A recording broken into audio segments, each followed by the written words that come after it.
Right now, you are watching the Xewkija passenger terminal, the place where our next journey through the beauties of Europe begins. It's the middle of August, and we decided to escape from Prague for a weekend by the sea, to sunny Malta. And on our very first day, we're heading to the smaller island of GOZO, which, to be honest, charmed us with its authenticity even more than the main island itself. And by the way, we're coming here just 2 weeks after the premiere of Nolan's Odyssey. A coincidence? I don't think so.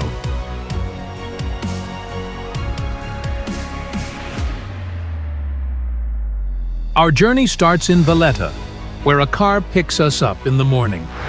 This time, we decided to go for an organized trip, but we'll tell you more about how the whole day works in just a moment. From the main island of Malta, we're heading northwest towards the port of Xewkija. From there, a short boat ride takes us across to the neighboring island of GOZO.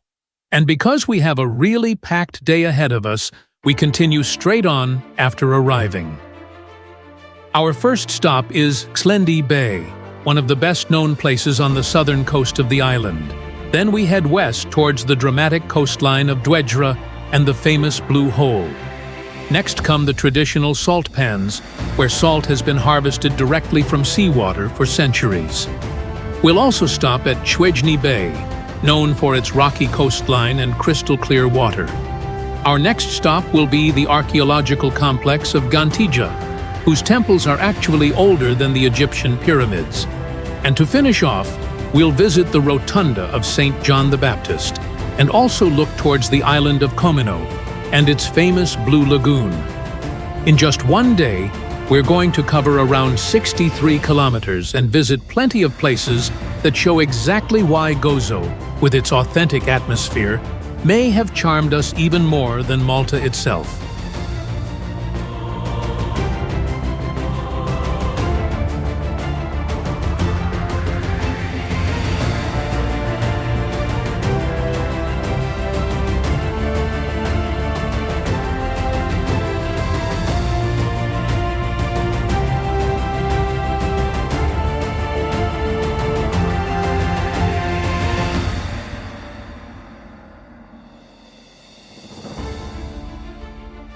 As I already mentioned, we're not organizing this trip by ourselves.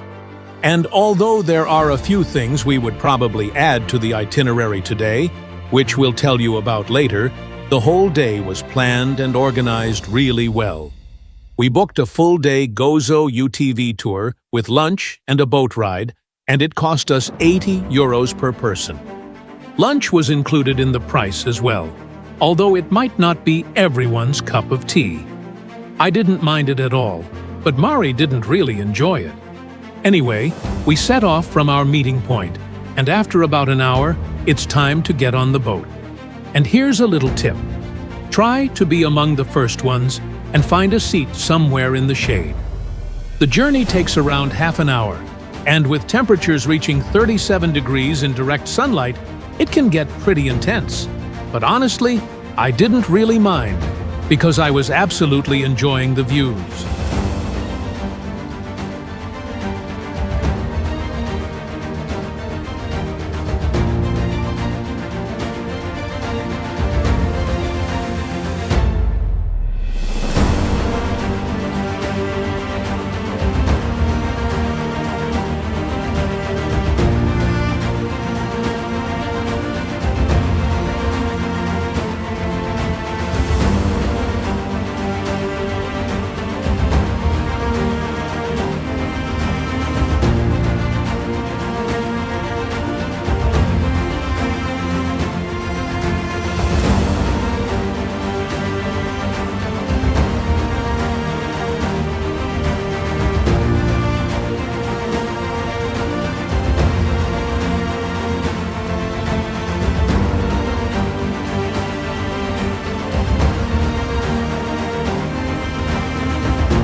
We get into our buggies and head towards our first destination, Xlendi Beach. On the way, we drive through small villages, and we have one interesting fun fact for you. Did you know that before millions of tourists started coming here, many of these houses were used in a completely different way than they are today? Animals often lived on the ground floor: sheep, goats, or even horses, just like in this house that you can see in the video right now. Of course, you won't find many houses like this anymore, but 30 or 40 years ago, it was a completely normal thing here. And in the meantime, we arrive at Xlendi Beach.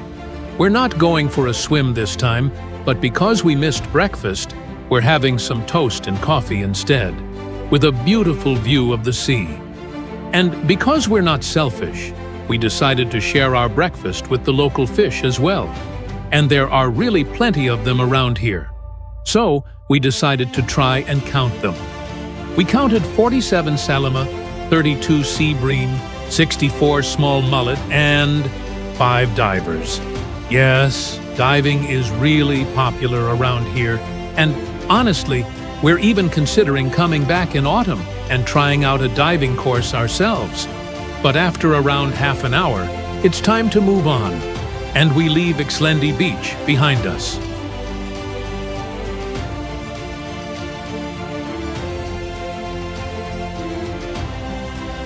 Now it's time for a little logistical break.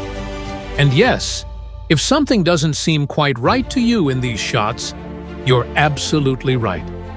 In Malta and Gozo, people drive on the opposite side of the road compared to most of Europe. And honestly, that was also one of the reasons why we decided not to rent a buggy by ourselves and preferred to go with a guide instead. Even though this particular buggy of ours, which you can normally rent, has the steering wheel on what we would consider the right side, at least for us coming from Czechia. And there's one more thing. If you've noticed all these flags and colorful decorations on the houses, they're not there just to make the streets look pretty. You see, during the summer, traditional local celebrations called festas are very popular in Malta and Gozo. Each village celebrates its patron saint, and the whole place turns into one big celebration for several days. The streets fill up with flags, lights, and music. Local bands march through the villages, and in the evening, the best part often begins, a proper dose of fireworks. And yes, the locals take it really seriously. Different villages even compete with each other over who will have the better decorations, the louder band, and of course, the bigger fireworks. So, if you hear explosions somewhere during your visit to Malta or Gozo, there's no need to hide immediately. There's a good chance you've simply stumbled across a proper Maltese celebration. And in the meantime, we're arriving at a place you really won't find just anywhere. The so-called Inland Sea, or literally, an inland sea. In reality, it's a small lagoon separated from the open sea by high cliffs. The only connection to the sea is a narrow tunnel, around 100 meters long, carved by nature itself. And of course, the best way to explore this place is to hop on a small boat. This short ride costs us €5 per person, and we definitely recommend not skipping it. First, we sail through the narrow tunnel, which gradually takes us all the way out to the open sea.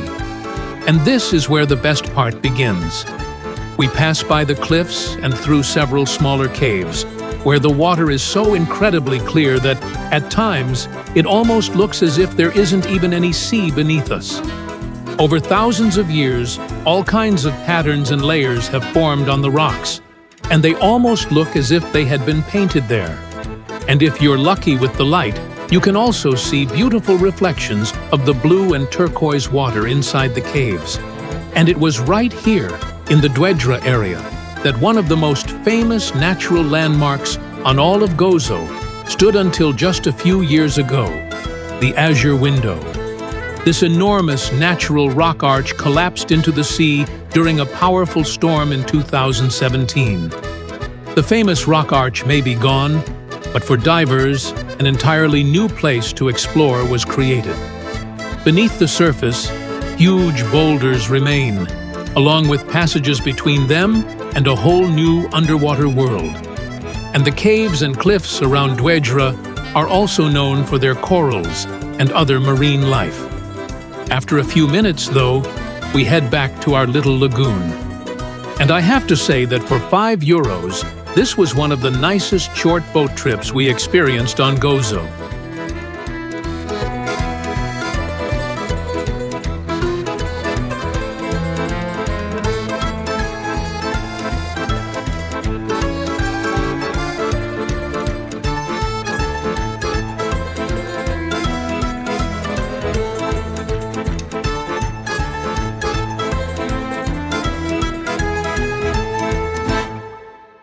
And now, we're entering a temple that is officially older than the Egyptian pyramids. Yes, we're entering Ġgantija. This temple complex was built around 5,500 years ago and is one of the oldest freestanding stone structures in the world. And now, just look at these stones. Some of them are more than 5 meters long and weigh over 50 tons. And yet, people somehow managed to transport them here and place them precisely where they needed to be at a time when even the wheel, as we know it today, did not yet exist. That is exactly why local people believed for centuries that something like this simply could not have been built by ordinary humans. According to legend, it was built by giants, and the name Ġgantija itself comes from the Maltese word for giant.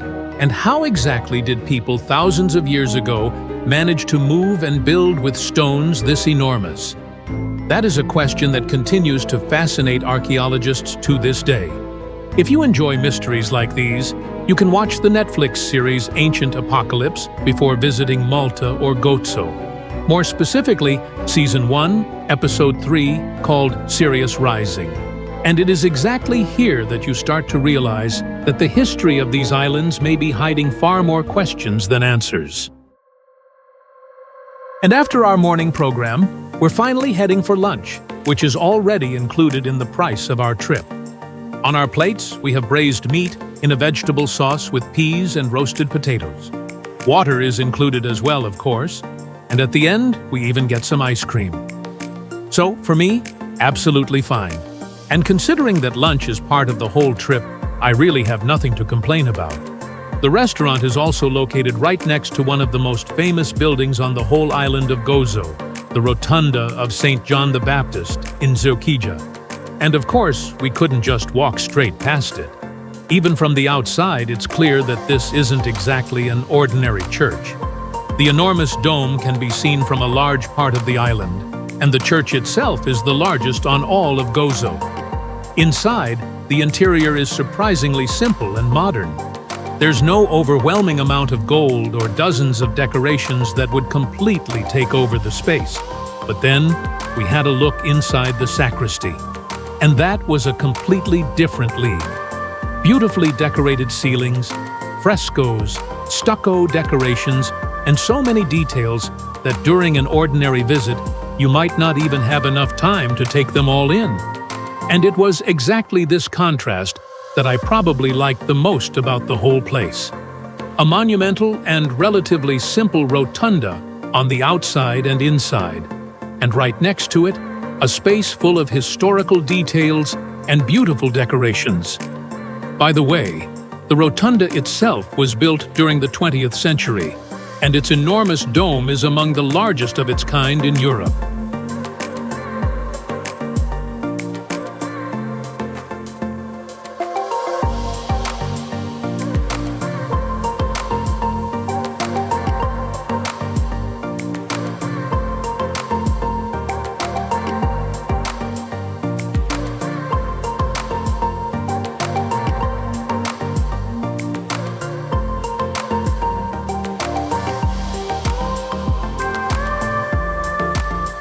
And now, we have the final two places of our trip ahead of us. First, we arrive at the salt pans on the northern coast of GOZO. And I have to say, when you walk between them, there are moments when you really feel as if you've suddenly found yourself in a completely different landscape.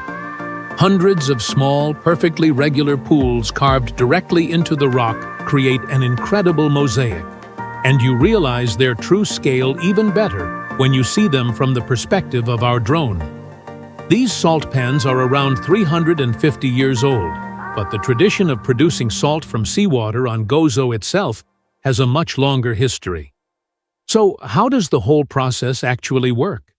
Seawater is first pumped into larger reservoirs where the sun gradually causes it to evaporate and become more and more concentrated. It is then transferred into these small, shallow pools. And from that point on, there are only three main helpers involved: the sea, the sun, and the wind. Over approximately 5 to 7 hot summer days, the water gradually evaporates, and salt crystals begin to form on the bottom. They are then swept by hand into small piles, left to dry for a little longer, and finally stored away. And it's not just a tourist attraction.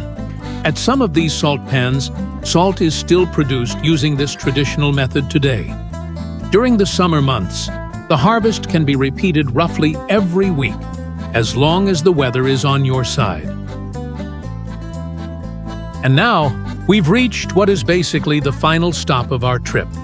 We're arriving at Xwejni Bay, where we have some time to grab something to eat and, of course, go for a swim. And I have to say, the water here is genuinely incredibly warm. Maybe even some of the warmest water we've ever experienced.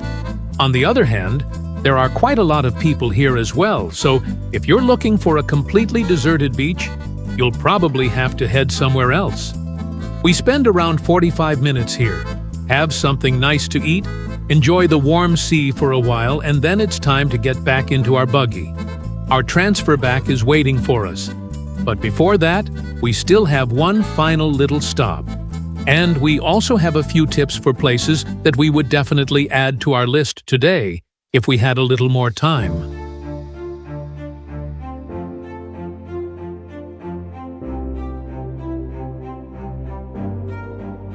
We would definitely stop by the church in Xagra, visit St. George's Basilica in Victoria, and also see the Cathedral of GOZO, which is located right inside the historic citadel. On the way, we also passed the famous Pinu Basilica. From the outside, it looks truly impressive, and it is definitely worth a visit. But honestly, we have to admit that we liked the interiors of those previous 3 churches, maybe even a little bit more. But that's probably just our weakness. We simply love little churches when we travel.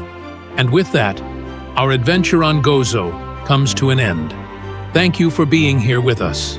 And if you don't want to miss our next experiences on the main island of Malta, don't forget to give this video a like and follow us, because the best of Malta is still ahead of us.